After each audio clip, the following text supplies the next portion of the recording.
My God, I hate drugs. Hindi po totoo na walang master plan ang pagbabangon ng Marawi. Kaya nga po meron tayong Task Force Marawi sa Mulot Mula. Meron po tayong sinusunod na master plan. Phase by phase po yan. And by and large, we are on time naman po.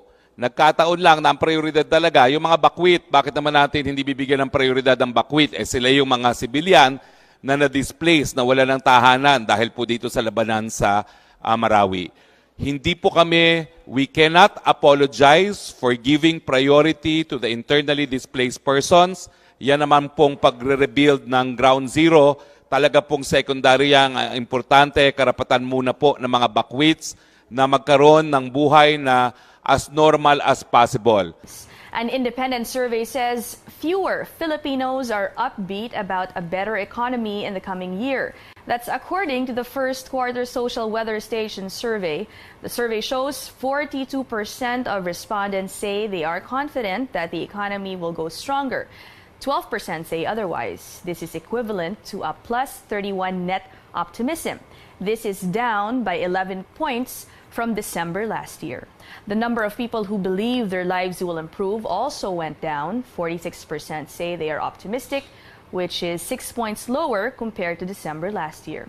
The survey was carried out from March 23 to 27 with over 1,000 respondents. The country's global competitive ranking was significantly lower this year, according to an international business school that conducts the annual survey. Switzerland-based IMD World Competitiveness Center says the Philippines had the biggest decline in the Asia-Pacific region. The Philippines fell by 9 places to 50th in a list of 63 countries. Rising unemployment and poor infrastructure are among the main factors that drag the country's rank down. But the government says they are already addressing these issues. Presidential spokesperson Harry Roque says the government has measures in place. These include the Build, Build, Build projects and the continuation of the K-12 program. We now go above and beyond the headlines with National Competitiveness Council Chief Bill Luz and Socio-Economic Planning Secretary Ernesto Pernia. They join us on the phone. Good evening, sirs. And Good welcome evening, to News Tina. Tonight. Good evening. Good evening. I'll ask Mr. Bill Luz first, since your office was established during the previous administration specifically to help the country improve its competitiveness. Given this latest survey, sir, what do you think happened? What went wrong? Well, this survey really, or it's not really a purely survey, statistical analysis went into it. It shows that even when you do so many things correctly, have high GDP growth rates, significant increases in foreign direct investments, you can still drop in rank because it's a very competitive world out there, and especially in ASEAN. So it will be mystifying to people because you see the economy performing really well, but you still see a drop of 9, which is a significant drop. So you have to conclude that the other countries are really, trying their hardest to make gains and move as fast, if not faster, than us. So that's the basic lesson here, that we need to work very hard because the world is an extremely competitive world. Are you saying, sir, that the Philippines isn't working as hard as other countries? I mean, could there have been any lapse on the NCC side or the government side? Well, if you take a look at some of this IMD study compares about 300 indicators. So there are some indicators clearly the Philippines is doing well and it's recognized for it. In terms of GDP growth, for instance, it was ranked number 5 out of 63 globally. So obviously that's a very high rank. But when you take a look at some other measures like GDP per capita, then we're significantly lower than that. So we have some weak spots. Infrastructure, the programs are in, but they're pretty new, so the effects have not been fully felt by people. Education is still lagging a little bit, and even with K-12, it's only the second year. The grade 12 is only coming into operation now. So we're not feeling the full effect of any reform programs that have been introduced by this government. And we just have to work harder to make sure that the impact is felt by people next year. Okay. Secretary Pernia, the rate or drop, the 9th-place drop in our rating is the biggest drop among countries in the Asia Pacific region. Is this a cause for alarm? Does this prompt immediate actions to help address this? No, Ina, I take this. Secretary Pernia? Yeah. Did you hear my question, sir? I'm asking if this is a cause for alarm since it is the biggest drop among countries in the Asia Pacific region. It's not a cause of alarm because my take is that. Okay, I think we need to get a better line. Yeah. Well, this is a landline. Okay, sir, go on, sir. Why do you think is this not a cause for concern? It's cause of alarm because my take is that. Sir, I'm sorry, we can't hear you right now. We'll try to get a better line with Secretary Pernia. Mr. Biluz, maybe you can also share your thoughts about that. Is this a cause for alarm?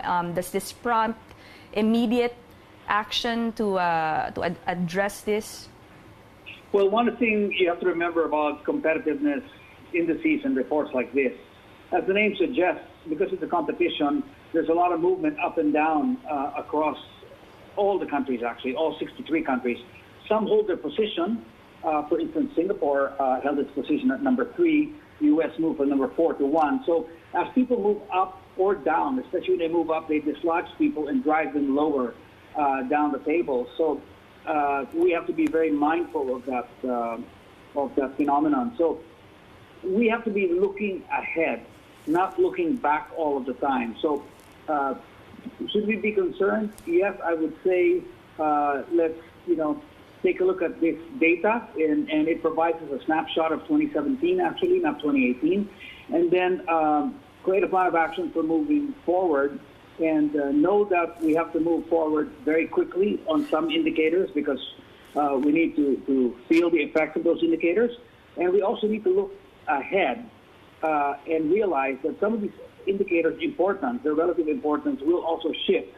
So, for instance, what we're looking at today could be very different from what's important 2 years from now, or 4 or 5, 6 years from now. So I would say as we move ahead, technology is going to become more important, innovation is going to become important, education is going to become more important, and resilience and sustainability and climate change impact will become important. So we should plan ahead and make sure we improve in those areas, and that will lift our overall rankings over time, especially since we're already fixing infrastructure, so we just need to continue the construction pace. Okay. Secretary Ernesto Pernia is back on the line. Unfortunately, you were unclear earlier, sir, and you were cut off. You were saying that it's not a cause of concern or alarm for you? It's not a cause of concern because my take is that this observation of IMD is largely a misperception, a misobservation. For example, they say that there's a decline in tourism, employment, worsening public finances, and a surge in concerns about education system, which are completely contrary to what is happening. The tourism has been vibrant, tourism arrivals has been increasing. Tourism revenue take has been increasing also. Employment and underemployment, unemployment and underemployment has been decreasing, meaning that employment has become of better quality. Okay. So, sir, you're basically disputing the results. Are in good shape, and education system. The first results of the K-12 has been quite remarkable, as reported by DepEd. So, Secretary, you're sort of disputing the results of this study. What are you going to do about this, since this is a study that's monitored by many countries and probably affecting investor confidence in the Philippines? Well, if they, I will just dispute it and tell them that it's the contrary of what they're saying. I want to go to a point, sir, of either let's go to Mr. Luz first. There's a point in Well, the... the Pilos is correct that, of course, we have to there's a lot more work to be done. No question about that. But in terms of, observations that, tourism is falling, and employment is falling, public finances are getting bad, and education system is bad, completely opposite of what's happening. That's what I'm saying. Okay. Mr. Luz, I want to zero in on a point in the study. It said that there still needs to be a lot of improvement in ease of doing business. So whatever happened to President Duterte's strict instructions to all government agencies? He's been telling them from day one to ease the processing or issuance of business permits and other documents. With this point in the survey saying that a lot of improvement, it's still slow basically. What happened to that? Well, that program is ongoing. There's a task force that works on this year-round to deal with different agencies and with local governments. But I guess the big event coming up on Monday, the president will sign into law the new Ease of Doing Business Act, which was passed a few months ago by Congress. So that'll put a little more emphasis on the work of ease of doing business, and hopefully we're going to see an impact quick. What I want to point out is that whether it's ease of doing business or other areas like education, public finance, infrastructure, employment, all these things, I would say directionally the country is moving in the right direction, but our challenge now versus other countries is pace. So in a competition, pace matters, speed matters, and we need to be mindful and track what speed the other guys are moving. Our numbers are good. I mean, when you take a look at our GDP figures, you take a look at our FDI figures, they're all on the upward trend. We started from a low base and moving up. But if you take from an aggregate over, say, 10 years, of course, we have to realize we're playing catch-up. So speed is everything in this particular case. So directionally, I think not too much to worry about, but pace and implementation is where we ought to harness our energies and our focus our attention. Okay. Secretary Pernia, just the last question. Sadly, we have to wrap up our interview. What does this survey mean for ordinary Filipinos? And given the results, what do we do now to at least help pull up our ratings in the next survey? Well, as Bill Luz has been saying, has already said, well, we need a lot to exert more effort in improving our indicators, our numbers. But we are talking here about movements from over time. And compared with movements over time, improvements over time, since we are starting from a lower base than the other countries, our movements have been faster than in the other countries. That is why I dispute the observation of IMD. Thank you very much, Secretary Ernesto Pernia, Social Economics. Tina? Yes, sir. Yeah, Tina, may I just add? Yes, sir, go ahead. With respect to pace and expectation, it's important to remember that some programs that are started, you can feel the impact relatively quickly, like ease of doing business. You should be able to make a change and provide frontline services to people, and they feel the effect much sooner. Other programs like infrastructure, you can get it started, but infrastructure by its nature takes a few years before you see the completed infrastructure. So it's working, there's movement, but you don't feel a completion right away. So we have to kind of adjust our expectations to say, okay, we have to be patient, and it takes a little time. Education actually takes even longer because education is almost, generational. So we have to pick and choose which part of the educational sector we expect to move really fast versus some where we just have to be patient. So K-12 is, you have to be patient.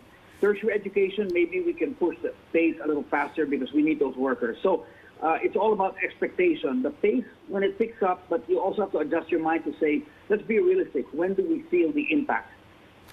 Thank you very much, Mr. Bill Luz of the National Competitiveness Council. And also thank you, Secretary Ernesto Peña, the Social Economic